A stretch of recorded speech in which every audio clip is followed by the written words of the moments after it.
kale nga tugenzeeko mu weekend era omukulu ono bamuyita Aronix endongo okutandika 2022 ndowooza we yatandikira endongo ye 2023 24 Shiba namuwa yajja n'akayimba nja lwala akayimba ako Shiba n'akongeramu vibe ne katambula kati omukulu oyo eyabaddeko ku interview yadde ya YouTuber omuyita Sheila Price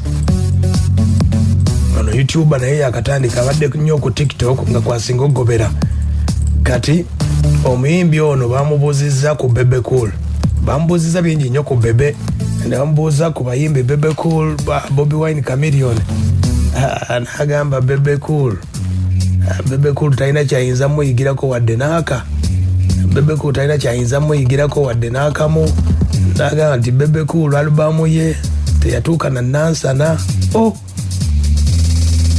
muyimbi wa 2022 ali ku legend Bebe Cool azala wa album n'agamba nti bw'olaba Chameleone ye complete artist ate nga Bobby Wine ye mukulembeze n'awumbawumba bw'atyo n'awumbawumba ng'amaliriza nti Bebe Cool talina kyayinza muyigirako wadde n'aka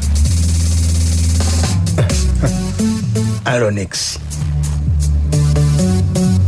yabyeyogeredde wulira Bebe takimanyi nti politician oyo muyimbi saabayimbi alina album etambula Break the Chain yatuuka enansana Break the Chain oyagala kuzala wala nkasebo yatuuka talina wetatuuka video ze bazikolera mu America Nigeria Break the Chain sebo temugisobola kituufu that was good work naye oluyimba lwe nayagalako lwa Joshua Baraka I think Joshua yayamba album yonna n'okubanga yakabi omusajja amaanyi gatadde mu album ate nga gwe eyakatandika oginafuya abala baali ginawafuyizza naye nga ate si muyimbi atandika oba oli awo twabadde tukyali awo nga bitambudde nnyo mu weekend bwe twamaliddeko Sunday ng'omukulu ali ku mavivi agenda kiwatule kwetondera Bebe Cool namutwalira tooke. Hi, what's up beautiful people? Aronix here. Let me hope you're having a very good evening. I am here to say sorry to Mr. Bebe Cool, the legend. Here to say sorry, Papa. Like the words I said with Sheila Price, I didn't know that they would go this far. But I'm here to say that I'm really sorry, and if I've really hurt you, please forgive me. Like I was camera excited, like. I'm really sorry. To all the fans of Bebe Cool, the Gargamel crew, please forgive me. Like, I'm not here to fight anybody. Like, I'm not here to diss anybody. I'm not here to disrespect anybody.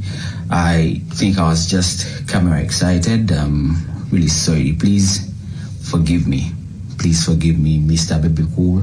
Forgive me, the Gargamel family. Forgive me, Ugandan fans. I'm here to let you know that I'm really sorry.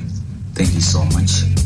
Kamwakabi kasasiro ganga Aronix ngagezaako kunafuya amaanyi ga Bebe Cool gonna gakoze ku album gyataddemu ssente n'atambula n'ensi ez'enjawulo agamba nti gabadde malo ga kamera oba lwe lwasoose okumukyaza lwagambye mu mbeera eyo naye ng'agamba nti Shira yamutomezza tamanyi ba YouTube abeera bagala views ndi mukusaba like I didn't know that nayocheza kumbe Shira ye yalonsuddemu yali waka yeebase man Sheila Price inempizembe byaddala but then it's okay like no one is to blame like zayogedde ebigambo ebitaawo meseza nakabululu so I'm here to really say I'm sorry.